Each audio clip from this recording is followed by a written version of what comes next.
But you keep your pool at like 90 in the summer, don't you? 91. Yeah. How is that refreshing? I've never understood that. Water. It's automatically refreshing. Jumping in a hot tub's not refreshing. Hot tub's 99 or above. Okay, just so you know. It's 91. I believe you. But you could set a hot tub lower than 99. Yeah, but you're considered a hot tub at 99 or higher. So you're a hot tub wannabe at 91. No, I don't want it to be a hot tub. But I will tell you, when it gets really hot, I'll turn it down to like 88, so I do have a little more of that cooling off feeling. Is there truly a difference between 88 and 91? A huge difference. Is there really? There really is. Especially you get past that 90 mark. That's when shit starts to turn. I mean, 87, I feel like would almost be like the polar plunge. I think that's what most people keep it at, is like that 85 to 87.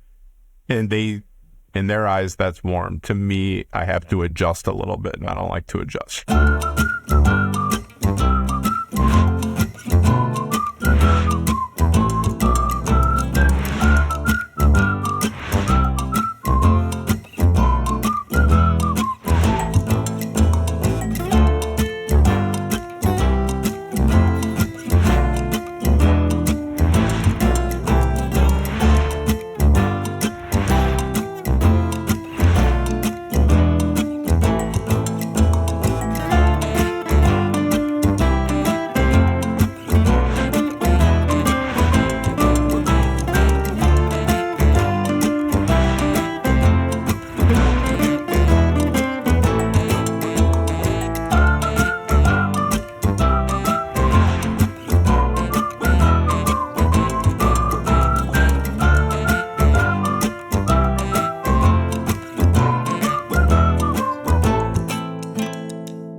It is. It's like a little gardener snake, and you're like, oh, I'll just throw that in there and we'll be fine. That was a garter. I believe it's gardener. That's what I always thought growing up, but then at some point I switched it to garter because I feel like somebody corrected me. That would be garter belt.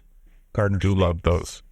Am I wrong? I don't know. Oh, I have a computer. You have a machine that you could look it up on? Yes. The way you said it, you were going to go, yeah, I think you're wrong.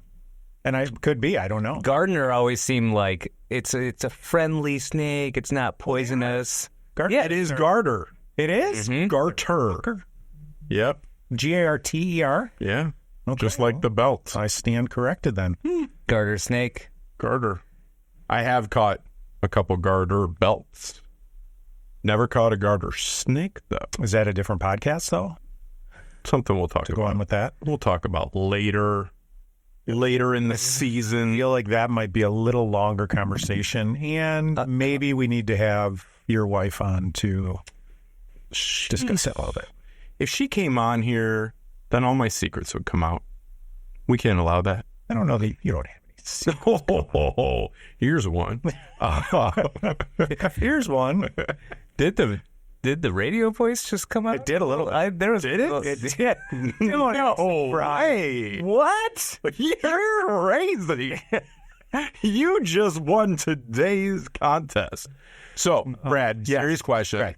You have a pigeon on your hat. I do. What does that mean? Because it also says Detroit. Yeah. So I don't know the Detroit pigeons. You do not. I do not. I know the Tigers. No, I know the Lions. You do not have your finger on the pulse. No. So this is actually a really cool story. So during the pandemic, and I'm going to probably butcher this, so I apologize. Sorry. During the pandemic, this guy in Bloomfield Village and his daughter kind of had started this conversation about how people were dealing with the pandemic and jobs and this kind of stuff. And then somehow it turned into kind of fashion and things like that. And so they started to make these hats, and started out, they kind of gave them to friends and family just to wear around. And the reason, if I remember correctly, the reason they chose the pigeon was because pretty much all cities have pigeons, right? I mean, it's sort of the common denominator that all cities have. And now they take 10% of all their proceeds and they give them to like the Wayne County Children's Center. So it's just kind of cool. And I will be honest with you, it is the most comfortable hat I've ever worn. Really? Is it a flex fit or a snapback? No, it's a snapback. Look at that salad. Turn your head. Turn your head. Other way.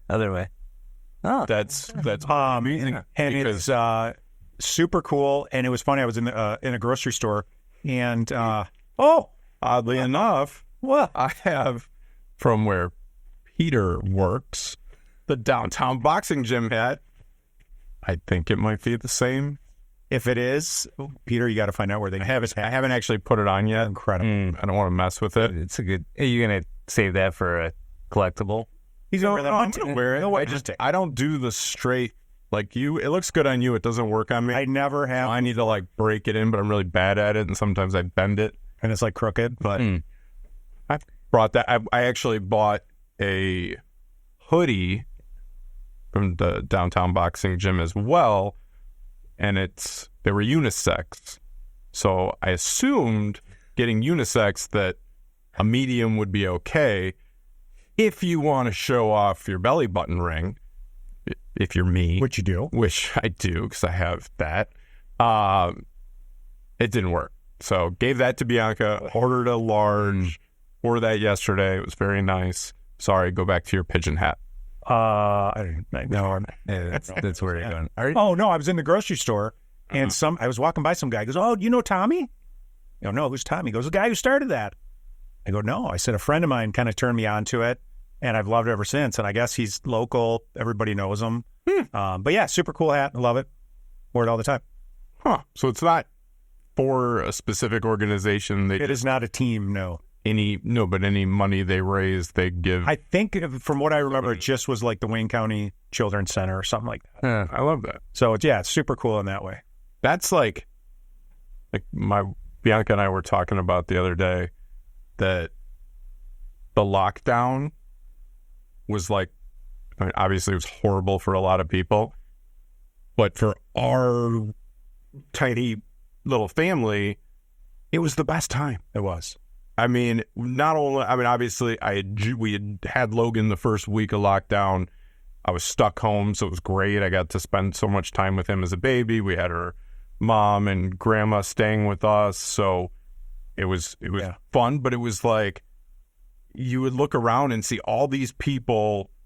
One, everybody was kind of on the same page. There was some political stuff around it, but overall, everyone was, in the same boat, and everyone was like online, like learning new dances and recipes and like Zooming with family and friends. And I don't know, it was like there was a lot of positivity being spread in a horrible time, but it was cool. Well, I just think it's something that, you'll never have that sort of opportunity again, I don't think, to sort of just everything put on hold and you're with your family.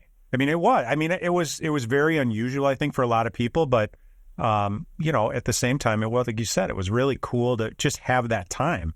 Like Bridget and I we would make all these new recipes. We ate super healthy because couldn't really go out and do anything. So it was, in that regard, it was pretty cool. Well, nobody could pull you away, really. Like, I still worked a lot of remotely, we sold homes, via video, virtual showings and whatnot for a little while.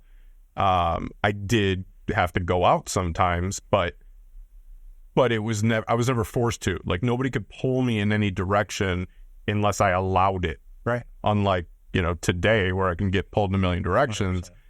It was cool. I mean, for us, luckily, like, nobody in our family was too injured or hurt or passed away because of it. But I know a lot of people, that did happen. Yeah. But for us, it was like a blessing for a little while. What wasn't cool was having like a first grader that you were trying to do remote school with and keep their attention. And, fortunately there was, things were sort of, tapered down a little bit. It wasn't the same amount of, learning and that kind of stuff, which was okay. But that was kind of tough. And I know that was tough for a lot of people, having kids, 3 more kids at home, whatever it was. And now all of a sudden you're, trying to help them do all that stuff. It's tough. Well, the thing that's insane is it was tough for you and your family, and you have plenty of access to technology, internet. Right. Think about how many people in this country, their only access is a smartphone, and they got 5 kids in the house, and everyone's trying to get schooling happening. So I think, you saw that digital divide really rise to the surface in the pandemic in a major way. It's like, I know a ton of people in our neighborhood, in our community that were like, you know, I'm not doing this. I'm going to homeschool because this isn't working. And so, I mean, to have the luxury and ability to do that is pretty amazing. But a lot of families, you know. No, a lot of families didn't have that opportunity. So you see, you know, in affluent communities, the kind of learning loss is somewhat stabled off at this point. Like they're not for sure. way back, but in you know, high density, low income areas, they're 2, 3, 4, 5 years behind and still playing catch up, which is pretty crazy. And it's just unfortunate. Well, I'm hearing somebody told me a story just the other day of a kid that was in high school, and you know they were taking classes virtually, and they basically just passed everybody, and now he's in college, and he can't pass any of his classes, any of the prereqs or anything because he doesn't know how to do it. Like he was getting like passed on AP courses or allowed to take tests at home where he just shared the answers with his friends or you know, Googled answers or whatever. Or now ChatGPT. Yeah, and now he can't pass any of his classes. He's failing out of school. All because for a couple of years he didn't really have to do school the proper way. Oh, yeah. And, you know, I feel bad for people like that. I feel bad for the kids that, you know, they changed the benchmarks for like your first words and, you know, all the different benchmarks as your kids grow up.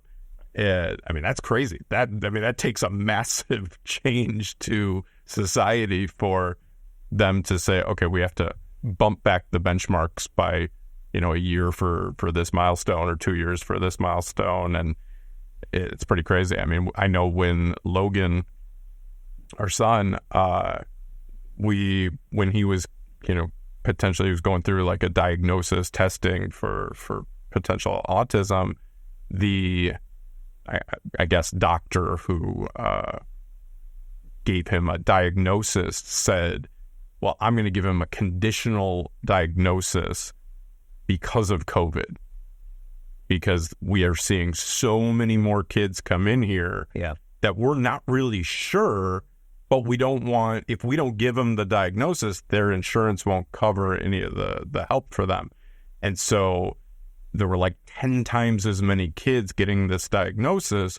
So all of the places to go for help were completely overwhelmed. And it's just, there's ripple effects all over. And obviously, like you said, some are worse than others. But well, just think about those kids that were born during that time. I mean, they had, you know, when they were supposed to start having interactions with other kids and, you know, different events, like that was all taken away. So, you know, that had to be tough too for them. Yeah.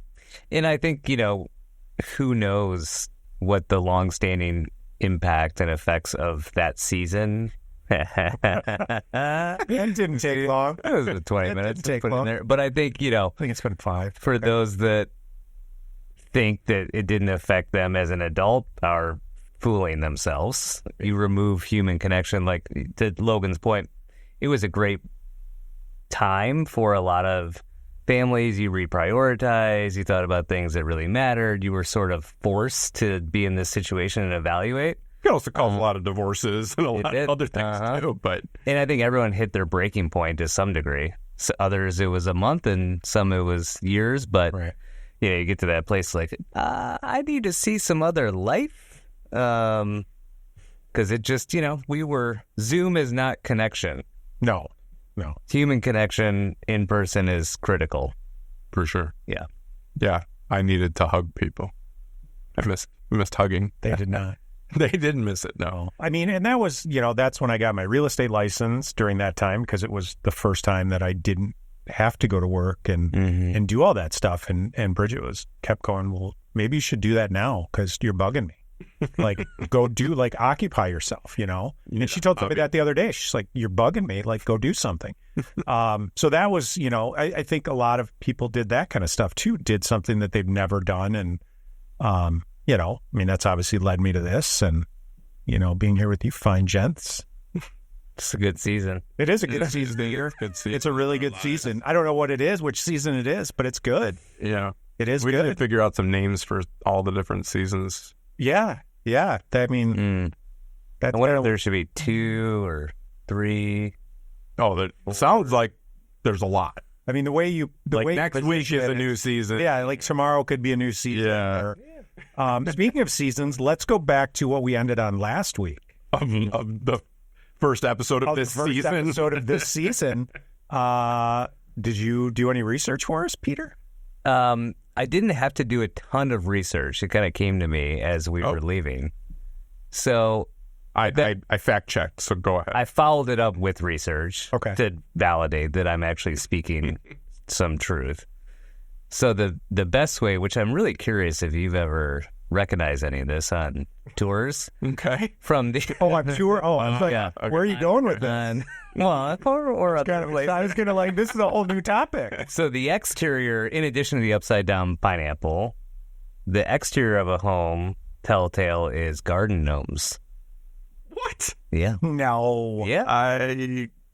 There's a lot of unsuspecting swingers, I think, then. Just to give some context here, we left off last episode of Midlife, the podcast, a dad bod production, talking about swingers and really talking about how you are very interested in this subject. Intrigued not to actually partake, but I like learning about new things, and I'm more intrigued that it came up because of Peter's in-laws. They seem to be the experts that taught kind of what I mean. That's really what stuck with me for the last week was how that went with your wife when has she heard this yet? By the way, no, she hasn't heard it, and I don't know with 100% certainty that it was my in-laws that shared that. So I'm pretty sure I threw them under the bus. You really did. And you had all the swinger signs. Just because you know about it doesn't mean right. But so I did a little research as well. I never came across a garden gnome. Oh, it's a through line in all my swinger research. Yeah. Okay, well, we're looking at we're on a different Reddit thread. This is but I found something. There was a story in Florida at I think it came from the village. Color-coded loofahs. Yeah. Yeah. He's an expert. Mm-hmm. Wow. That's the interior. So on the interior, this is where I was going. Right? Okay. So once you're in the party and you go to, I got to use the restroom, and you look over and you see an orange loofah or a green. There's an actual chart to this. I saw the chart, but it ranges from voyeur to like I'm open, I'm interested, I haven't pursued, or I'm active. What color's active? There were so many levels there were like 8 or 9, and it was the first one was voyeur, the last one was like I'm open to anything. Yeah, and so is that I don't know how many things are in the middle and why there are so many things in the middle. So is that the color you see and you run out and you grab your spouse and you're like red rooster, we gotta go. Rooster, red rooster. I mean, get the fuck out of here. That's your code. Well, if this is just a villages thing, then there's probably not a ton of spouses. The reason that it's the highest concentration of STDs isn't that what makes I thought swinger? I thought it was like, if you're just single, isn't that just you're a whore doing your thing, just living life? I mean, or maybe they're partners. I guess not if you're spouses, a single person joining a party, then I guess you're single looking to mingle, or what? I don't know. Yeah, I think you're just open to different experiences. But I'm so intrigued about the villages. Okay. So Logan's not so weird being intrigued by this stuff. No, but you are. This community that is, man. Oh yeah, I've heard of this. Like they have the highest concentration of STDs like coming out of basically it's not an old person's home, but it's a 55 and up. It's a retirement community. Yeah. I mean, good for them. Honestly, I feel not that they're getting STDs, but good for them that they're active. Have you bought your lot down there yet? Because this seems like maybe spotted a nice piece of property. Everyone's got their own golf cart. It's weird because all the lots are color coded as well. So different colored homes. Is that how it goes? No, just the lots are color coded. And now it's now I'm kind of understanding why. Like the ones closest to the pool are a certain color, the ones closest to the pharmacy are a different color. Those are the people that are opening anything, I think. So does that mean, would that take you back, though, to you want to have your own golf cart again and be able to just zip around the village? Where I'm at. I mean, that is the dream, be in a golf community with a golf cart. Like, that's my mode of transportation. Right. But again, which is also why I'm intrigued, because I don't want to partake in that swinging thing. And so I don't want to go to a place where that's like the thing. But how do you know you don't want to partake?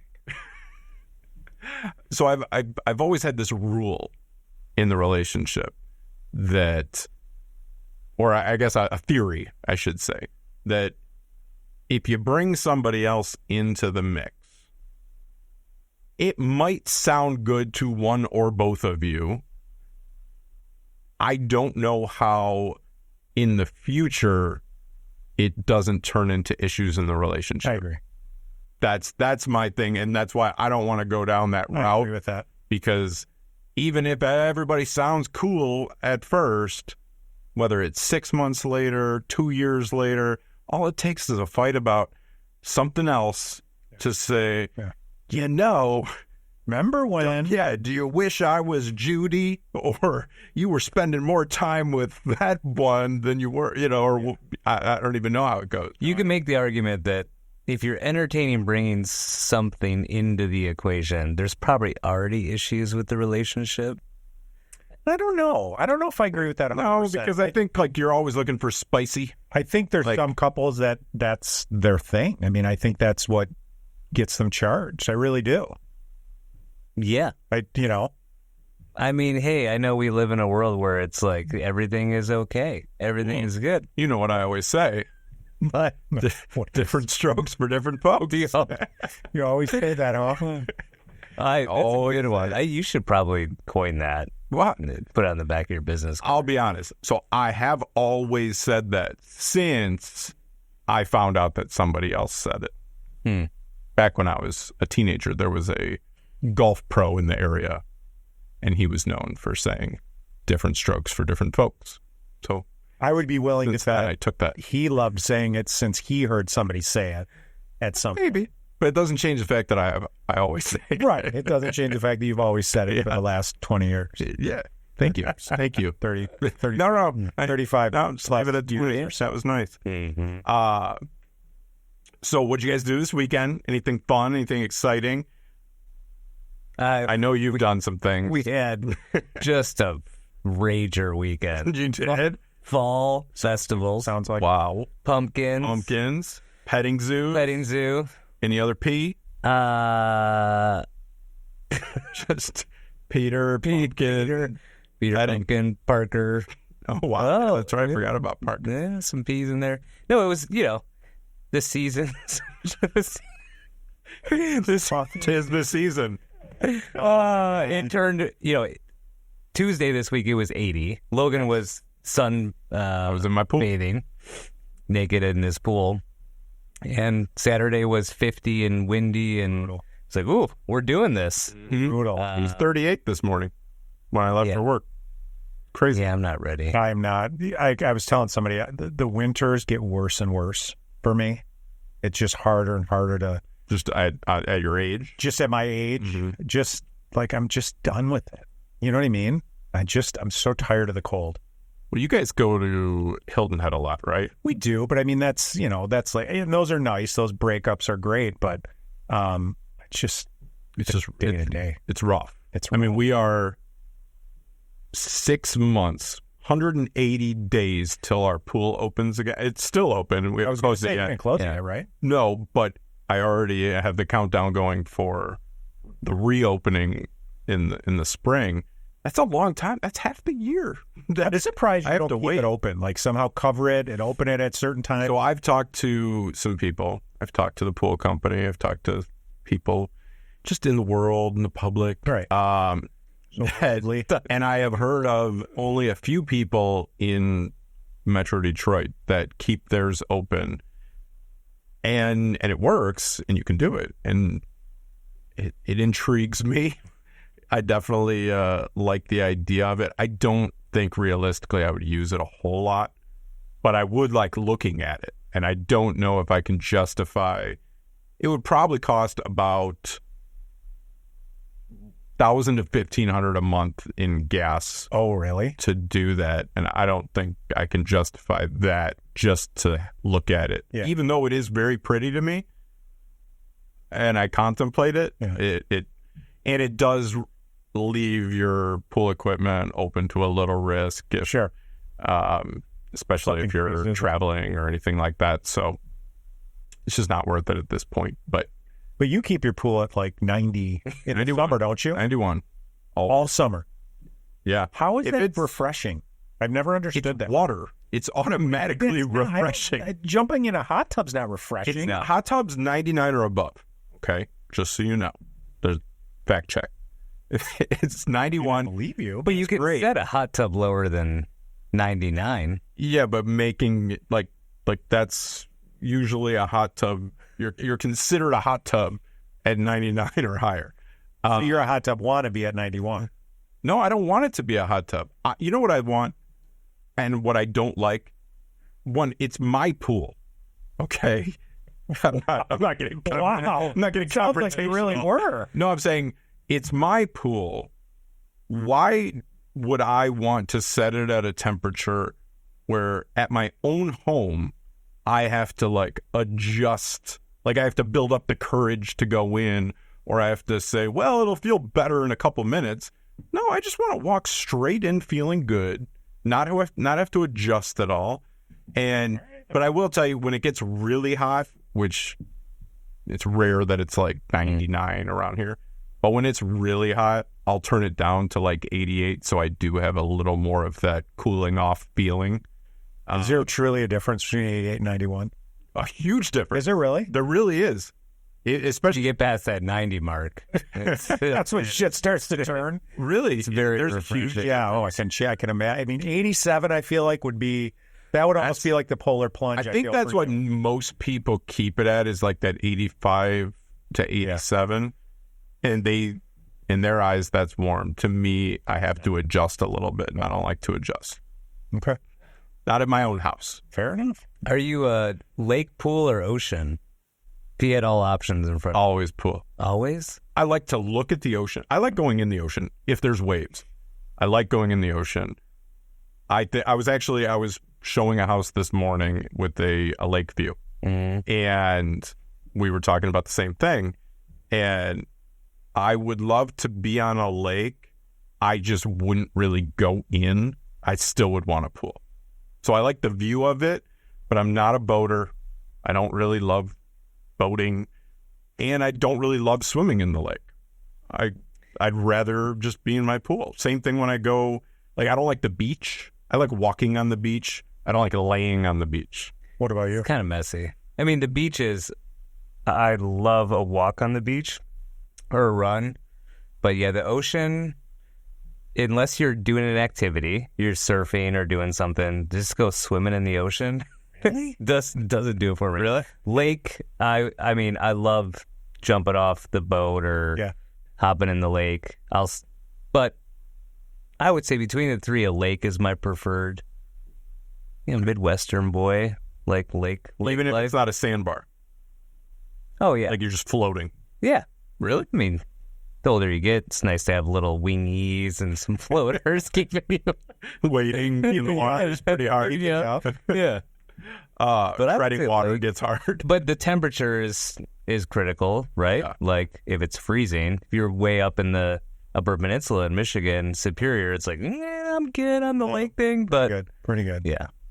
Yeah, I like warm ocean as well. Like if you go Miami side, East Coast, the Atlantic side, not my cup of tea.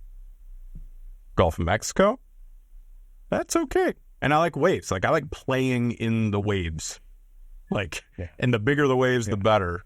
You're an ocean guy. Oh my God. Yeah. Any day, all day, every day. What do you do in there? Nothing. No, absolutely nothing. You just stand there? I would sit down, I'd put my fat ass in there, and I'd just In the water. In the water. Yeah, in the water. What do you mean? I mean, not like on the beach. No, you sit like, I'm like, it's like up 10 feet off. No, maybe not. I mean, not terribly deep because, I mean, there's still, shit in there that is going to get you. But I will plop down, truly, and I will just let the waves hit me. My kids do it too. I mean, they love it. They'll go, boogie boarding, and then we'll just kind of hang out there any day, all day. And in South Carolina, when we go, it's like 90 degrees in the summer. It is amazing. Whose phone was that? That was my guy's. Sorry. I had to search for something for you guys. He was searching. Good for you. Good for you. But yeah, ocean for me, for sure. I'm trying to picture with tide and everything. You just sit. You're not literally sitting on your butt. I am sitting on my butt. I mean, you're bigger. If I sit on my butt in the ocean, I'm going to drown. No, I mean, I'm talking like up to here. We're not, we're not talking. Like, I'll get on my knees and like float around, kind of like, because I want to be. Again, is that a different podcast or what's going on here? No, I'll just sit like in the surf, and it just washes in and out, and it moves you around for sure. But that is my go-to anytime. I have an issue being like just doing anything for a long period of time. I agree. Sitting on the beach, hanging at the pool. Like vacations are hard for me. Really? Because I like to be active. It takes me a week to decompress and get in that I can just sit here for a couple hours and read a book or whatever. Well, you don't have to do nothing. Like I lay in the pool and I feel. He's active. He's active. I mean, but I mean, are you talking water about aerobic session? But I mean, are you talking about you want to go into town and you want to shop and walk around and do all that? I don't know about shop. But you want to be out go for a hike, do some water sports, do something. See, for me, it depends where we go, right? So if we go to South Carolina, I really don't want to do anything. But if we go to North Carolina up in the mountains, we'll go for a hike. And when it's, when there's something like that to do. But if it's a beach, you're going to the place that you go to regularly, so you're familiar. You're not exploring new things. So it's like your second home. Yeah.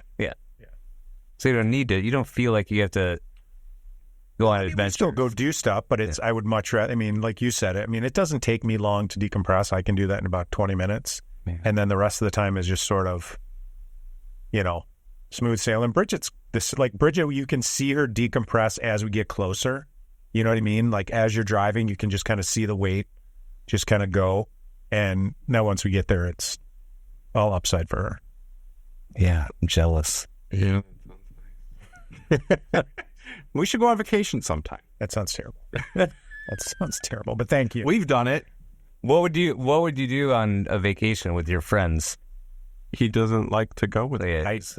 No, we went to Florida with some friends, and it was great. I mean, we went down to one of the Keys, and we rented a boat, went out, did some snorkeling and stuff like that, went to some different restaurants. I mean, I'm not saying I don't want to go do anything, but I just like to kind of do nothing if I can, I like to do like one or two excursions or something that I've either never done or just something interesting. It depends where you're going. If you go to a place like we were in, where did we go? I don't know how to pronounce it. I think it's Dominica. Okay, sure. Not Dominican Republic, right? But like Dominica or Dominica. I'm not really sure, to be honest. Our story, you can say. But we went there and they had whales. So we went whale watching, and that was cool. But like they were a big hiking place because it's a volcanic island. Didn't interest me one bit. It was like a rainforest. So it just sounded extremely sweaty and muggy. Yeah. And the rainforest hike. Yeah, it just doesn't sound that exciting. No, I agree with you. Yeah. The whole time I'd be like, get me back to the pool. I'm starting to chafe. Like, why did we do this? We're only halfway. Come back looking like a 12-year-old boy with all your acne from all the yeah. Like, I get that. But it depends on your environment. Yeah. Yeah. It really does. So speaking of trips like this, do you guys have like a bucket list? Well, one, do you have a bucket list? And two, is there like a number one on the bucket list trip that you just dying to go on. You want to take this? Go for it. I don't know that it's a number one place to die. I mean, Not a place to die. right? Yeah, to die for, I guess. Although some of these places might be nice to die. Yeah, right. Naples, the villages. The villages probably. I think Greece is probably my number one.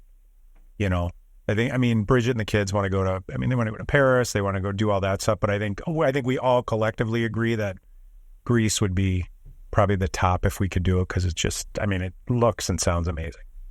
Mm-hmm. I highly recommend Greece. Really? Oh yeah. I mean, Courtney and I have traveled a lot. Yeah. Together and independently, and it's one of the few places where we visited and said, "Oh man, really, we got to come back. We got to come back multiple times. Do we do this? Like, is this the retirement play? Do we do that? Like, it, you know, it's a. I mean, we went to the islands, right? Sure. The only economy is tourism, and they understand an American, and you get treated really well. They're super friendly, and it's just gorgeous. Now, I heard it's very different though, like traveling as, you know, a married couple versus a family, right? Like different islands to go to and stuff like that. Which we haven't done as a family, just as a married couple. And I would do, you know, we did the Santorini thing, and beautiful. I would love to go back and do more of the local islands, see some different islands, and experience like true culture. Right. Not just the catered culture that we were served up on a platter, which was brilliant. But yeah, it's beautiful. We did that and then went to the Amalfi Coast in Italy, and very similar topography, but we said the whole time, like, man, we should have just stayed in Greece. Really? Yeah. Okay. Yeah. Interesting. Are you guys like me, where most places that you go, you're like, should we move here? Like, not most, but there's a few. Like, we just got back from Portugal, and it was like, oh, I've heard amazing. We could figure this out. Like, that's on the list too. I do, yes. I mean, there's places I'm like, yep, we'll just, yep, perfect. Quit my job tomorrow. Yeah, cruise on down. Yeah. You start thinking about, like, if we cashed it all in, we could totally live here, like, for the rest of our lives. It'd be fine. Jewelry to sell, but yes. Well, you got to find an affordable, you know, place where you can be an expat and run a little banana stand on the side, and I'd run a big banana stand. Probably. So my actual place I've never been, but it's on the bucket list before I go, whenever that is, would be to see Cornwall, England, because that's where southern England, that's where my family's from. Okay. I think I still have some family members over there, but big, actually a huge surfing town, coastline, beautiful surfing, but it was not my kind of surfing. Cold water surfing. Cold water, but beautiful, and it was a mining village, which is what brought my family to Michigan, up in the UP, to manage the mines, like copper mines. Yeah. So there's some. I'd love to go see it, just to see it. I studied abroad. I think Logan did as well in Europe and in England. Not London. studying. Oh yeah, I moved there abroad. So you were abroad for a while. Yeah. I was with some broads, but no. I knew that. I was waiting for like that was coming. So have you ever contacted any of your family there? No, but I have relatives that have. Oh, okay. I don't know. I would have to do some digging to find. There's a bunch of them up in the UP. Oh, really? Make connections with, yeah. It's still in Calumet area, so it's still, you know, some folks up there. But Cornwall, England is on the list. I don't know if my wife is about that one. It's not high on her list. Yeah, but I think that's one of those places where you go and, you know, I mean, you talk about kind of cool things to see. I would have to imagine that's got to have some pretty amazing scenery. Oh, sounds like a cool weekend trip from London. Like as part of another. Yeah. I was going to say, like, from here? Like Friday to Sunday? Like, how are you doing that? I mean, for her. Yeah. You know what I mean? Yeah. Like, yeah, let's go down there. But I don't know. But I don't want to more than that. I mean, probably to see that. But I could see you wanting to, like, you know, go live with someone there for a month and, you know, enjoy the culture and or like 10 years. Well, that may be a different story with your wife. Different conversation. Yeah. Yeah, I mean, I would bring her. Oh, okay. Yeah. Okay. No, I don't think she would want to go for 10 years, is my guess. Right. Yeah. If it was Greece, I think she'd be on board. I agree. Yeah, I think a weekend trip is probably more in the cards and realistic than a month. What about you? What's your bucket list? Honestly, I haven't revamped my bucket list. I did my bucket list, was it 5, 6, 7 years ago with Peter. My number one bucket list was always a safari, and then we did that, and then I got addicted to it, and I went a couple more times, and I want to go again. Greece is like definitely top 3. Yeah. We seem to always go around our anniversary in November, so Greece, I never want to go at that time, right. And summer's really hard for me to get away for a while. So it's, I want to go to Greece, but I only want to go there in the summer. Yeah, because I want that like infinity pool thing, looking over everything, which is the best time to go, right? I mean, it's got. Oh, it's like right now is the ideal time, is it? Right? Because you have these, most of the year. Well, I would say like a month ago, right? Okay. Early September, right after all the Europeans are done with their holiday. Rates drop up. It's not as heavily populated. Is a great time to go because it's still warm. Yeah. But like Greece. If you're doing the islands and it's cold, I don't think it's the same experience. Well, and a lot of places close up shop. I know some. A lot of them do, only open seasonally. Yeah. Seasons. Under seasons. And then I've always wanted to go to Thailand. Like, really, really want to go to Thailand. We know why. Why? You're just intrigued about new things. Yeah, I just glad you said it. I am intrigued by new things, mainly the street food and all that. Mm-hmm. But I have not planned trips to Thailand because my wife is a picky eater, and it's in my head so much that she will not embrace all of the food that I'm going to be trying that it stops me from booking the trip. It's crazy. You're probably relatively safe in like Bangkok, right? They have plenty of other options. Where you would get into trouble is fine, I'm sure, in a lot of places. Yeah. It's just, it sounds so much more enjoyable, the food aspect of the trip, going with like buddies to where I'll, that are adventurous eaters that'll like try all the trying to sell us on a Bangkok. I mean, come on. Like, I want to try all the street food. Podcast gets picked up, we'll go. Yes. Let's book it. All right. You hear that? Expedia? You want to sponsor us? Airbnb experiences? Orbitz, are you still around? I don't know. Whatever. Do you say Cayman? So first, did they do travel? I know Costco does. Who cares? Costco does. They can still pay. Kmart headquarters coming down. See that? Is that crazy? I know.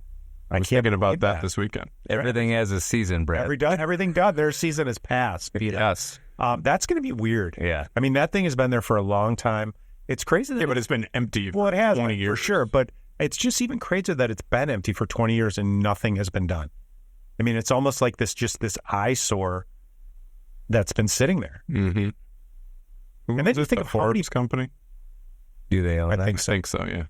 But I mean, you think of how many people worked there at one point that had to be that big. Oh, yeah. It's crazy. Yeah. It's funny. My dad was a financial advisor, stockbroker, whatever.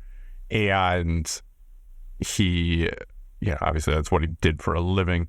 But my mom at one point said, well, I want to pick one stock. Give me one. I get to choose one. And she picked Kmart. And it was, I don't know what the highest price was, but let's just say $80 a share. And it just kept going down, down, down. And she's like, no, it's mine. I'm keeping it.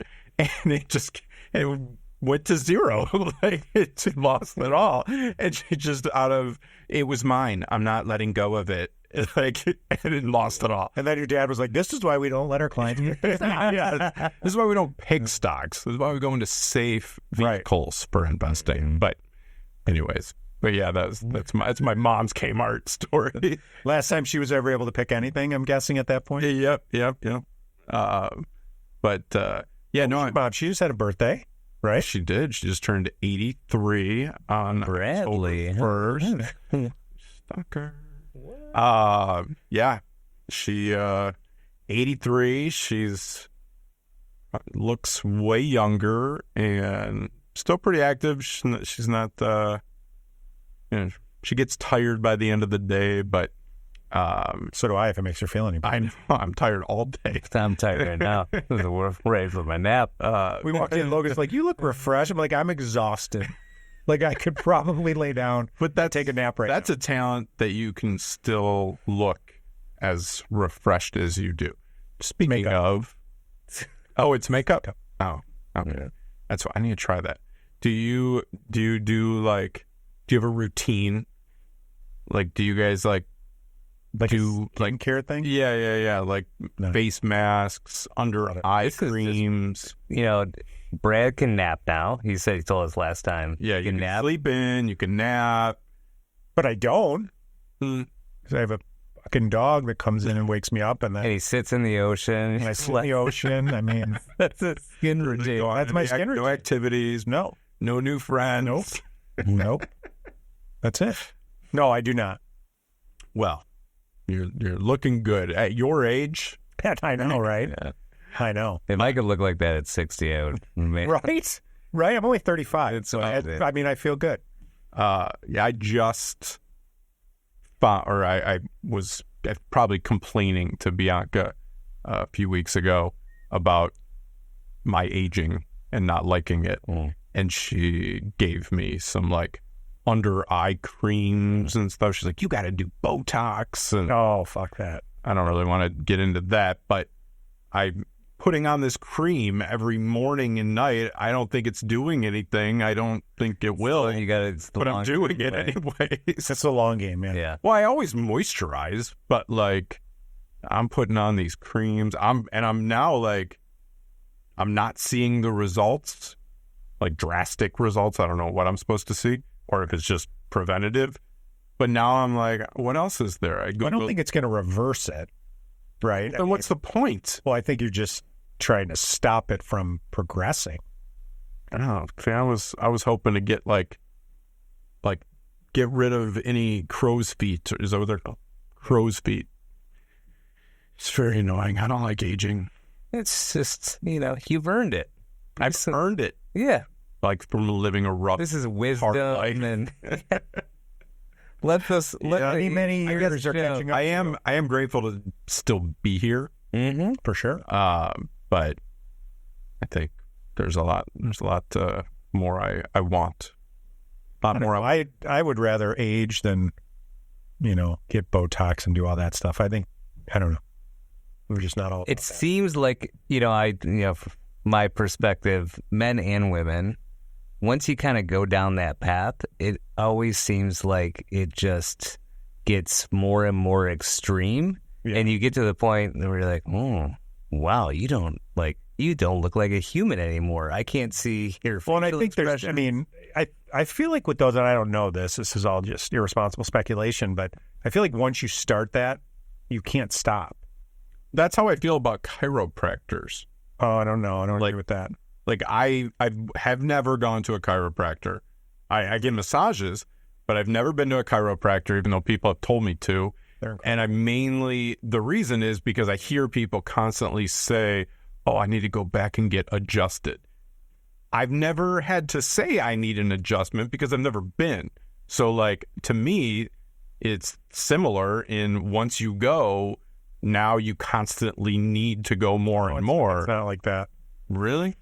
No, because I bet I will guarantee you. It sounds scary when I see somebody crack a neck. No. You've never gone? No. It's one of the most almost gratifying experiences because you can kind of hear everything, obviously crack. But I mean, I'll go and one leg's, a half inch short than the other. Just because of the way you sit or move or drive or sit in your chair at the office. I guarantee you, if you went to the chiropractor, they would tell you one leg shorter than the other, or your hips are out of line. Guarantee. I mean, I know I've got some things that are hang lower than others, but what I will guarantee they don't do. And you're saying you had one leg that was shorter than the other, and now it's not. I'm not saying now. It's when I left there, it was not.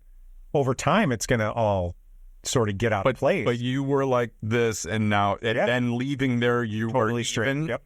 What? We take our kids. I mean, I take the kids. Same thing. They'll lay out. Take the kids? Oh yeah. That seems irresponsible. No, you know what they do? You're a bad parent. Seriously, like when our kids were little, they would say if they had, an earache or an ear infection, they'd be like, go to the chiropractor because something's out of whack. Who's they? Our pediatrician. No way. I swear to God.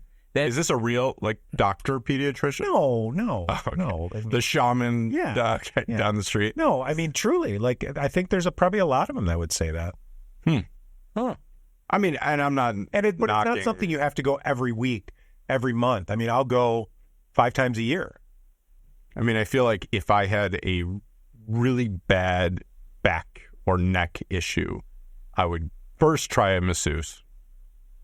Then potentially I would start thinking chiropractor. But without any major issue, would you still go? Just to go? No. I feel like a good massage therapist that actually is trained is doing some of the same things as a chiropractor. I don't disagree that they're doing some of the same things, but they're not going to get you back in line if you're out of a line. It just sounds aggressive when I've seen somebody go It is, but it feels so good. I really like the the what? the flatulation that is always coming out. What? Of my mouth? Is that what you're saying? No. Haven't you ever seen chiropractors work on bodies? And people just start everyone farting? just ripping. Just I mean, that's never do you? happened to you? I've never done that. That's I'll rip it outside from that, but Yeah. That's the only reason why I've never been to yoga. I'm scared of that. I don't disagree with that. I do not whatsoever. I do not want to go to a class and all of a sudden just let one out but then you're like, you start looking around, and people say oh, it's normal, it happens all the time. Yeah, and I also hear people complain about that too, oh yeah, this guy in front of me, I don't want to be that guy, so I don't want to go. I think there needs to be, how they have curves for women, just an all women gym where they don't have to worry about being judged or oogled or ogled or whatever it is. I think there should be an out of shape guys yoga class where just let it go. Let it go. You're not going to know what you're doing. You're going to be I don't know. That would be an interesting marketing challenge. I wonder if something at the downtown boxing gym could house that. Or I mean, it sounds like a dad bod production. It does sound like a dad bod. I don't know. Yoga's never interested me, period, but maybe it's because I can't touch my toes. But I mean, cannot. Well, maybe that's because you don't do yoga. Yeah. It could be the chiropractor too. Yeah. Or it could be the sleeve of Oreos. I don't know. Oh, it might. I mean, either way. Oreos or Oreo Thins? Doesn't matter. Just what is this, Weight Watchers? You think that's really going to change? If you're going to do it, do it. Oh, yeah. I like the Thins. I feel better about myself. Oh, cooling yourself. And they kind of like double stuff. What's that? If it's less than a double stuff, it's not really worth it. Oh yeah. Oh, see, that's too much stuff. Is this back to swingers talk? Or it's wow? Sorry, that was dirty. You brought that one. I'm so sorry. Yeah. Race to the bottom. Expedia, we're gonna edit that one out. Sorry, Expedia. There goes our shot with them. No, we're gonna edit that. I think we got Kmart now. Don't worry. So good news. Really well, good and bad.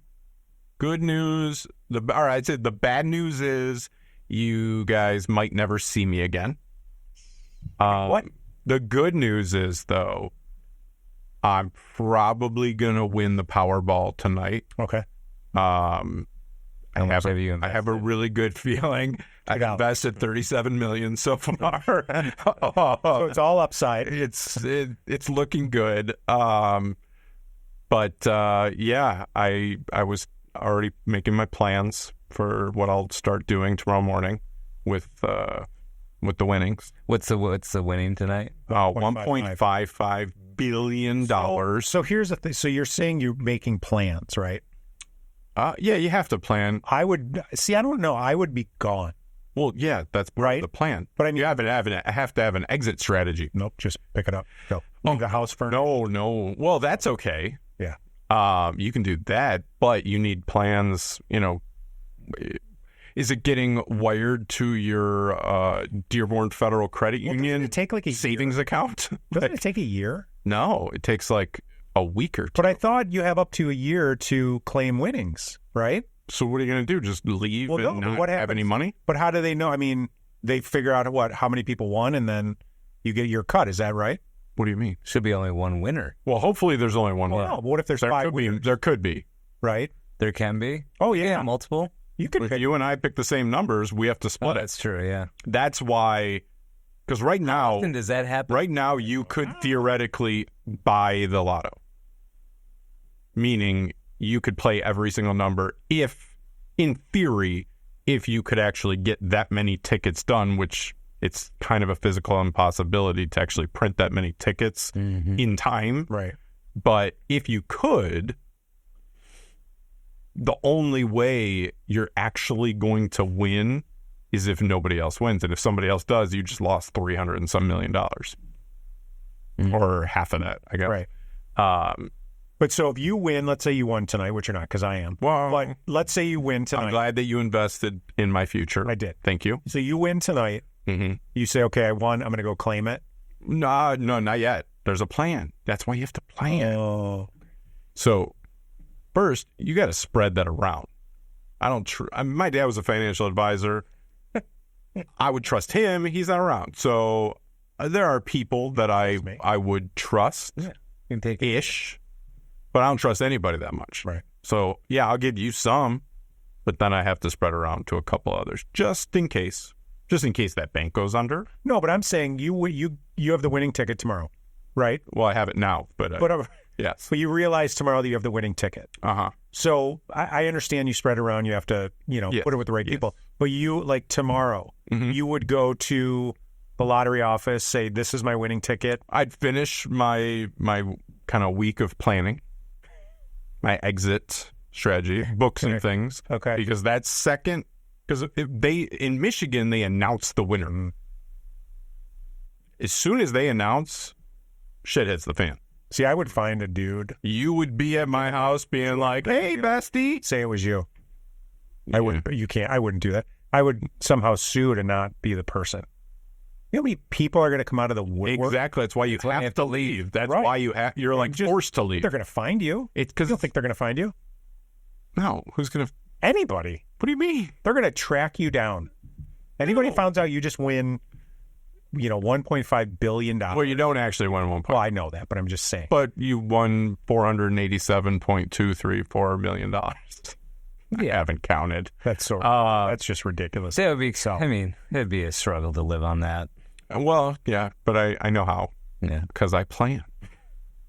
Sorry, my bad. You just never know what's going to happen, so you have to plan for every outcome. And so, are you going to share your plan, or is this? Oh, do you guys want to know some of it?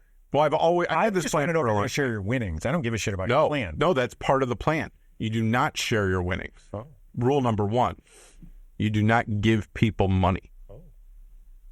You can give gifts, and you can give the gift of joining you in your travels and lifestyle, but you don't give money, because what happens is you give the money, they spend it. Now they want more. And people don't look at lottery winners the same as they do successful business people. Right. Like, hey, you worked hard at your job, you started a company, 10 years later, you're worth $1.5 billion. You don't have everybody in the world knocking on your door asking for a handout. But when you get the lottery, it's like, well, you got a handout. Where's my handout? Right? So there's a whole different game plan to it. See, I thought this friendship was different, but yeah. I just said you will get gifts, and the gift of spending time. You can come on the PJ. You can, come to my house in the island I will not name yet. Place in Cornwall, England. I will not. Cornwall, I don't know if I'll even go even on the jet. Really? Yeah. Maybe to visit my friend Peter if he doesn't. Because that would be, I would gift. See, You'd have to gift me a PJ so I could get to Cornwall. No, I will drop you off. I'll trust you with it. I will drop you off. You can have. I'll even buy you fleet. I'll even buy you a humble abode. I was going to say I would have bought you. I would buy you a house. I would it would be more like. But I don't want a house in Cornwall. I thought this was your dream. No, I need. It's on the bucket list to visit. I don't know if I want to live there. Oh, if you're gonna buy me a house, we could probably do better. Well, because if it was Cornwall, I would want to put you up in a like Hobbit style. Yeah, home. It's very fitting. They have for Cornwall. I thought you were going to. Did you know in Thailand? Apparently, they're known for like themed hotels, like crazy themed, like little resorts. There is a Hobbit resort where it looks just like the beginning of Lord of the Rings. There's a Hobbit town in northern Michigan, right? What? I've heard of something like this. Yeah. They have little Hobbit homes and villages. I want to say outside of Traverse City. I did not know that. Yeah. Is that... Yeah, you can still say Hobbit, right? I'm just going movie reference. Yeah. This is I'm not classifying it. Yeah, we're not. They're not real humans. We're not calling out people, but there's like a Hobbit one. There's like old Western town that you can stay in. There's like a Disney themed one. There's like all these little village resorts that you can stay in that none of them really appeal to me. No, I wouldn't. Other than like a treehouse. Well, there sounded like a Ritz. A Ritz treehouse. You know what? We're going to London next month, and I do not want to stay at the Ritz. Why? Because it's like old timey. It's like feels like the grandma's house. Yeah. Like if they redid it and it was like nice new stuff, that's different. But I feel like the Four Seasons, between the Ritz or the Four Seasons, like that brand has done a better job. I think so. They just opened a Raffles, which is a similar brand to like Four Seasons, at the Old War Office, which is just off the River Thames, and it was Winston Churchill's office. What was Tell us more. Was that supposed to be a British accent? No, yours was. It was really Thames, Sanchez. My. When I go to London, I start talking in an accent. Do you talk in an accent if you're in any environment where people are talking?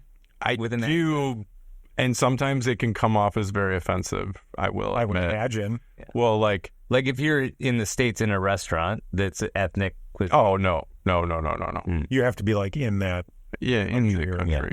Yeah. But I am always intrigued by seeing people in different environments start to adapt. And I'm curious. You fall into my that? first night. No, I don't.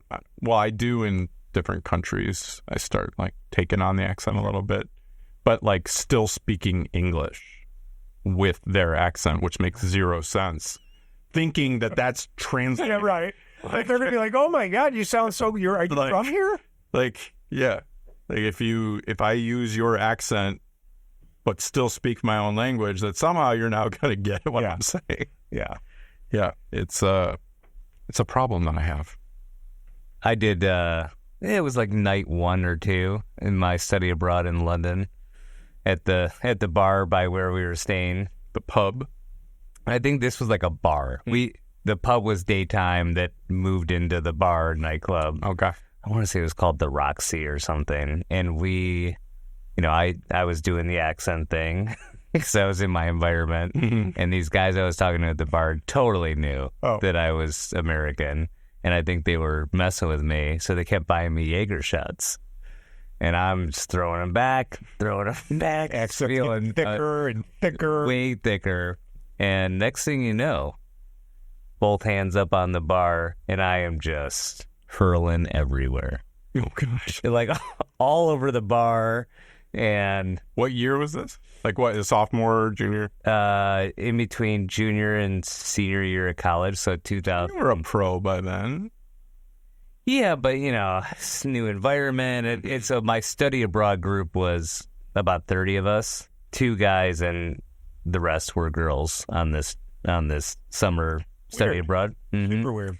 So a big crew, of girls, and me and the other guy out and throwing them back. So I get kicked out of like what ended up being the local hangout spot for all of us. So I could never go back. And I could not hold my own. That was a Sunny Jaeger. It was the second day. And now to this day, if I smell Jaeger, my stomach starts to curdle. Yeah. I think we all have those. Mm-hmm. How well? I know I do. Have that alcohol that if it even gets in the area, you get flashbacks and you kind of start to sweat. Mm-hmm. Yeah. Yeah. When I was in high school, yes, I broke the law. Drank alcohol. Yes. When I was in high school, I pretty much had a go-to drink for everything, whether it was a concert, sporting event, didn't matter. It was always a mixture. It was a big slam, like quick slam, big slam, 2 liter. Big slam. Is that a 7-Eleven thing? No, What's big slam? Like, I don't know if it was just Pepsi or Coke, but like Pepsi products came in different size bottles. So it was a big slam of Mountain Dew, pour half of it out, and put a pint or a half a fifth of Bacardi Limon. And that was my mix for everything. Like prom, sorry everybody that went to prom with me, duffel bag full of just big slams of Mountain Dew and Bacardi Limon. It was like the go-to for everything. And I remember like years later, somebody had it and I smelled it. And the Mountain Dew or the Bacardi? Bacardi Limon. I haven't really drank Mountain Dew probably since then too, but oh God, that brought back some not good memories at all. It was gross. Oh yeah, no. Nope. Whiskey. That whiskey in high school was mine. Yeah, I know. Not even good whiskey. It was called 5-Star. So it was like paper bag. I mean, I don't even think it. Yeah, no. No, it was bad. We stopped at one of the guy's houses and picked it up from his parents' house when they were gone and woke up in the hospital. Yummy. That happened. Good times. Good times, yes.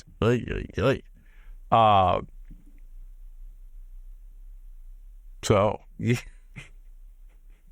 felt like something really serious was coming out there and we did not. Well, it is a little serious. So I just want to know when I leave in about a week. Oh, okay. Yeah. On my long voyage of being a Powerball winner. Will you guys miss me? Be honest.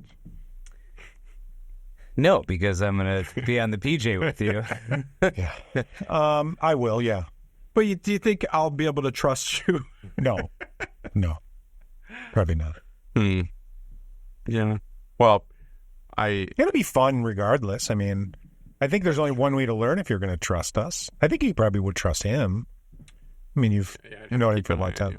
For me, I think it would probably take a little while for you to trust me on that kind of stuff. Are you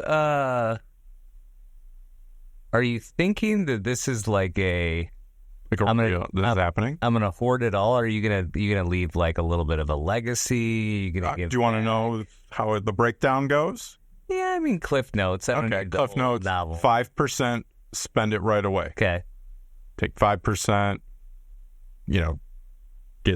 Go on a crazy trip, buy gifts for your friends and family and everything. Get your houses lined up. Houses, 2 houses. Cars, like I don't need a million cars, like just cars to drive. I'm not into little crazy Lamborghinis or anything. Just a couple nice cars for us to drive that we don't have to worry about the payments. And just kind of get it out of your system, but get like your new life kind of set up. So you're 10% allocated right now. No, 5. No, it's 5 and 5. What? No, 5% on all that. Yeah. Oh, okay. So that's plenty. Okay. All right. It's go below 20 million basically. And then another 5% to set up a foundation. Okay. Which, probably a lot of charities involved in that. And then another 5%, maybe 10% that you allocate towards investments. So, if you want to, for your own personal, like, fun investments, whether it's real estate, open a restaurant, your buddy has an invention you want to throw some money at. Can I make one suggestion? Yes, please. Not Kmart. Do not buy Kmart. Yeah, no, we're not listening to Mom on her investment strategies. Yeah. Okay. Just wanted to throw that. And then the rest, some safe-ass vehicles to just give me 5% return to live on for the rest of my life. And if any of the fun investments pan out, great. The rest is really, really safe. Yeah. And bury like $5 million somewhere in a vault, just cash, just in case everything else fails. Right. Maybe buy some gold with it or something. And then literally, like, the hardest part, because the dream is I'll just travel the world for the rest of my life with my wife. The kids. You have kids too, though. Yeah, the kids are the problem. Well, but I mean, they need schooling. Yeah, oh, but let's be honest. They need a normal life. They need friends. They need, I think you meet friends. I could be their friend. I think you bring a teacher with you. There's plenty of teachers that don't get paid shit that would say, you can pay me a couple $100,000 a year to go with you. Hey, you got all these people chirping in your ear saying, well, they need a normal life and all that. It's like, we were watching the new David Beckham documentary on Netflix. And one thing that jumped out at me was, I think it was the last episode, and he said, they were showing like his family now. And he said, my biggest joy or the thing I'm most proud of are my kids, which, obviously everybody can say in a cliche way, but what he meant when what he said was, their dad is David Beckham, captain of England and, all that. And their mom's a Spice Girl. And they could easily be little assholes. And they're not. And, like, to me, that's, like, the balance of trying to, like, figure out how, like, if you're all, Powerball winner and you're flying around private jets, like, how do you create a normalcy in an abnormal situation and try to make sure that your kids are not little assholes? And I think you almost need to, like, give them some sort of stable, normal kind of school thing. But that throws a wrench in the dream.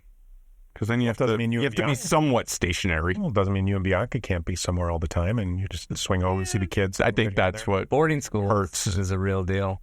But honestly, I think the investment of time, it doesn't really matter where they're at or what their environment is. It's like, are you actually spending the time to let them understand that the world is not, this isn't how everyone lives, right? Well, if you do things right, it is how they're going to live, probably. Yeah. But I also think exposure and enrichment and, like, how other cultures live and what's what, and that could ground them, and they could be amazing because of it. You never really know. And I think they could see, like you said, I think they can see the way other people live. They become worldly. They see all these different places, all these different lifestyles, and I mean, I think that would be an education in and of itself. Well, and that's, to me, that's more of the dream, is traveling and, like, obviously going to stay in some nice places, but also, obviously, but also the foundation, it would be like some humanitarian efforts in all of these places that we're traveling. And, you get to see some cool stuff, but you also hopefully get to help some people in some of these areas that you're going to. I know like Ellen DeGeneres, well, probably her and I will become friends soon. You know, she went to, where are the gorillas? The Mist? Congo? They're in the mist. They are in the mist, yes. Yeah, maybe. I can't remember which country. It's not Congo. Uganda does. Uganda. Yeah. It was Uganda. She went to Uganda to see the gorillas and like fell in love, and then now she's got like I believe like a gorilla orphanage there, and she made a documentary, and you know, I think that's hopefully if you have that kind of money, when I have that tomorrow, like through your travels, the confidence. You see, you have to will it into existence. I read Mamba Mentality over the weekend, and I think that's part of it. His was more hard work, not just buying a ticket. I feel like his didn't. You know, the key to winning the Powerball is buying your tickets in the middle of nowhere. Yeah, I drove 2 hours to Almont. I don't know where that is, but yeah, for sure. Yeah, that's definitely. That is, I know, I just bought it right here at the corner on the way here, but so not winning. Yeah, well, I bought mine online, so I don't know. I don't know if there's ever been an online winner. Actually, somebody just told me that if you ever did one of those like lotto clubs, like if you, like let's say me, you guys, and 10 other people wanted to be a lottery club where we're like all equal partners and we all throw in money every week or whatever, you have to register with the state. Really? Like to do that. It's really weird. I'd never heard that before, but somebody just told me that the other day. Just to set up this club? You can't win as a group unless you've already been like registered as a group. So, I've never. Sorry, guys, you're cut out. Are you being serious? Yeah. You what? Never in your life. You've never bought a lottery ticket? Correct. Really? Yeah. Well, you're winning. Yeah. There goes one. The mix. All right. I just got better. Here and I just increased. Yeah. Really? No. Just. I've been gifted lottery tickets. Yeah. Grandma gives you the scratch off every year. Oh, you've never even bought a scratch off? No, I've never bought a lotto ticket ever. Period. Nothing. Well, that lotto scratch off. Yeah. Well, Keno. Does Keno count? No. Playing Keno like at a bar? Yeah. I've done that. Oh, really? That's like a game. Yeah, it's just. Oh, yeah. I don't buy them a lot by any means. I mean, you know, like obviously when it got to 1.4, 1.5, you kind of have to. I feel like. Yeah, I don't want to win 20 million. Yeah, I mean, what are you gonna do with that? Here's 200,000. Good luck. Oh, have fun traveling commercial. My God, such a dick. Oh my God. Yeah, I do the same thing though.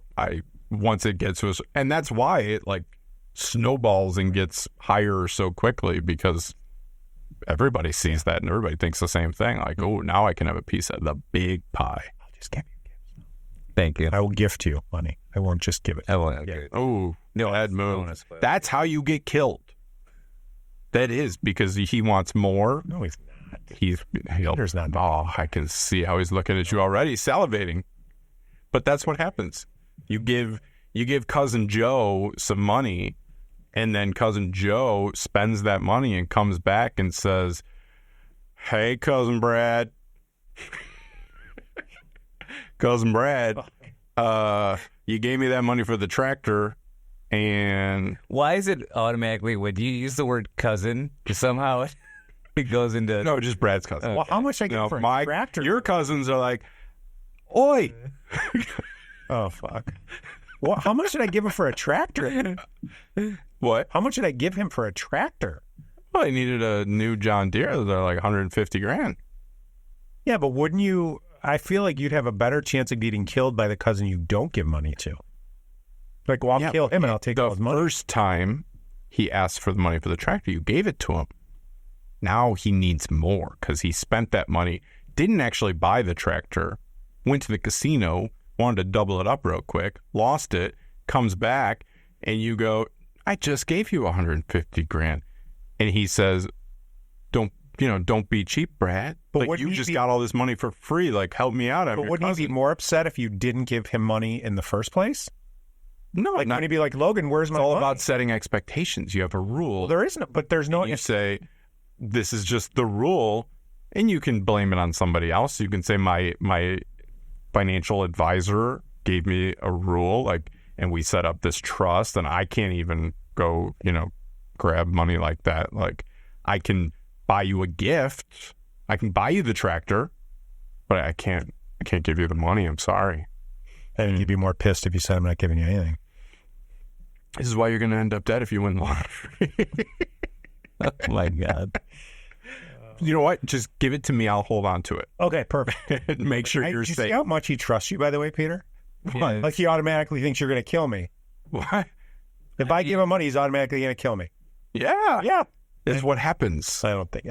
I Has this ever happened? all the time. Like, almost every lot. Give me You want three. me to look at the Google? Yeah. All the time. Every time. All the time. Almost every winter, that's what you were going to say? Almost every winner has lost lost all the money or has gone through some, like... Been killed? Where either they've been killed, somebody's tried to kill them, or gotten into some, like, crazy domestic dispute over it. I call bullshit. It's a real thing. I call bullshit. Because most people don't plan for it, so they don't know what to do, and then things go awry. Just saying. Well, we'll see tomorrow. think of it. Well, it'll be a new season tomorrow, I guess. Yeah. You win, right? Yeah. Well, it's just the season of this. How many friends are on this list? Like this little 5% gifting spree? It's more like who's going to come on the... So you're not getting anything, like, you're not getting anything to take holding your hand. You're getting a... But I heard, heard you might gifts, get a watch. gifts and experiences. Well, the initial, part of the blowing the money at the beginning is go on a trip to, a shopping capital like a Vegas or a New York. And everybody that can fit on the jet that comes with you. Yeah, everybody, you're all getting Rolexes. But why am I not going to kill you if you give me a Rolex? And I'm like, well, I want another Rolex. Why wouldn't I kill you for that? Because the rules are going to be set. Like, hey, guys. Oh, there's rules. Yeah. Oh, so if I get a gift, I can't kill you. That's how it goes? Well, that's part of it. Are you am I signing something? Yeah, that's part of it. Okay. The rules. Okay. Well, I didn't know there was rules. My apologies. The Rolex is to keep you happy enough. And let you know, like, hey, if you ever need money, you'll always have this thing you could sell. Okay, so that I sell it, and I go spend that money. That's on you. And my perception is that the cyclical nature of this happens, because it's like the same thing with an athlete or a movie star. Yeah. They get a bunch of money, and they want to share that money with their friends and their community. But unless you sustain that lifestyle, the other people that they want to bring along aren't going to be able to do it. So you end up having to... Didn't you ever see Ballers? The safest route, but the saddest, is you have to cut off all your friends and family. Right. Other than like your close, immediate family. And you leave town and you take care of them and you say goodbye to everybody else. And then you almost have to become friends with other people at the same financial level so that you're not constantly concerned that they're only hanging out with you for the money. You got or they're be trying friends to with take Bezos and Zuck. Do people at that financial level look at you differently? Because you won it? Because you won it. You didn't earn it. You didn't work hard for it. Because I bet some of them feel like they won it. He's only going to be hanging out with like trust fund kids. No. No, I'd call, Steve Ballmer. He's worth $97 billion. He went to my high school. I just call him up. Yo, what's up? Yellow Jacket here. Joining the club. He's like, you're not in the club, dude. Not even close. I think he'd hang with me. You ever seen that video of him and Bill Gates like dancing on stage? That seems very on brand for you. Yeah, I would do that. I could see that. I'd be like, hey, I'm here, Steve. He'd be like, cool. Nope. Cool. Let me show you where to shop. And, Steve is making meaningful contributions to the world. As would I. Yeah. Yes. A little bit more, I think, than just, what did you say? Foundation, 10%? 5 to 10%. 5 to 10%. Yeah. That's a pretty good start. Yeah. And any, good foundation is going to invest that money. What is the number? Grow. So 75% of your winnings, you're just sticking away. Is that how it all shakes out? Correct. Mm-hmm. Correct. Now, let's just say you're making $25 million a year. You don't have to go spend $25 million. That's hard to spend, especially once you've already kind of set up your life. So any extra you can keep feeding into the foundation or other things. Yeah. So I'm going to ask the question that Peter's, I know, is thinking. Yes. No. What happens to our show? Is it just like, are we? There will probably just be a picture of me sitting here, or we do a, Midlife, the podcast, a private jet production. Yeah, you have to sustain. See, this is the deal. In order to keep this going, he's going to have to compensate both of us. So we would you would be wherever you're at.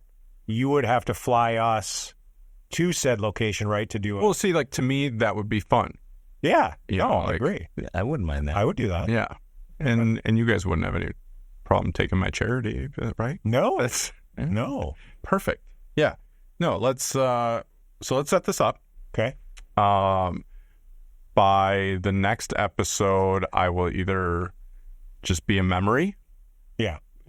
For you both, or you'll be getting a text or a call from my new number asking you guys to come out for the podcast in the island that shall not be named. Or you'll be sitting back here with us. Why do you have to be such a naysayer? Because that's just one. That was very pessimistic of you. Or we'll see you on the PJ recording our episode. Yeah, right? see? Yeah. Positive Peter over here just got himself another Rolex. He's got himself another trip. Yep. But Brad grabbed the bags. Peter and I are right. He just wants to make sure I'm not going to kill him. I gotta keep this guy happy. Mm. The negativity just doesn't go well on the private jet. I'll find you where they are. You just make sure you got to go at least G3, G4 bathrooms. I'm not buying a private jet. I'm net jets all the way. All the way. I don't need the overhead. I don't need the, I have to get insurance and all that. Just net jets. Keep it easy. There's enough of them to go around. Whenever you need it, you're going. Yeah. I'm not Beyonce. Not greedy. I'm just a normal guy. Just a Midwest guy who just trying to live a good life. Please. Yeah, I'm not Kanye. Come on. This is just I'm a humble guy. Just trying to live the dream a little bit. These stories are fun. I can't wait. Yeah. I'm looking forward to seeing you on the jet. Well, until next time, shall we do our normal sign off? Did we create a normal sign off? No, I don't believe we did we? Cheerio. No, I don't know. No, that's not no. the one. Okay. That is not the one. I could do it in Spanish. Goodbye. No, I can't. Adios. That's why people get offended. Yeah. I really just like that. When you said that, I was like, well, how would they? Now it's like, oh, now I know. Okay. So what's the sign off? We still have to figure this out. I Could feel you like tap the table? I feel like you wanted to go down a whole live, love, laugh moment. I mean, it doesn't have to be anything. The problem, odds are, is the last one after I win the Powerball. So, I thought it was just because people are going to hear this and be like, what the fuck are these two three talking about? How many really are there? Well, I just want to say I did very rarely tap the table, if at all. Mm-hmm. Logan's hands were still, they were all over. They were just everything. This is how you really act out things. This is how you communicate. I don't feel like that's true. Peter and I were communicating, and well, do you think it really came across in the video? I would rather not have the video if I'm being honest. That was my least favorite. Really? I don't know. I think you look great. It's the skin treatment. Mm-hmm. All right. Miguel. Lies. Over and out.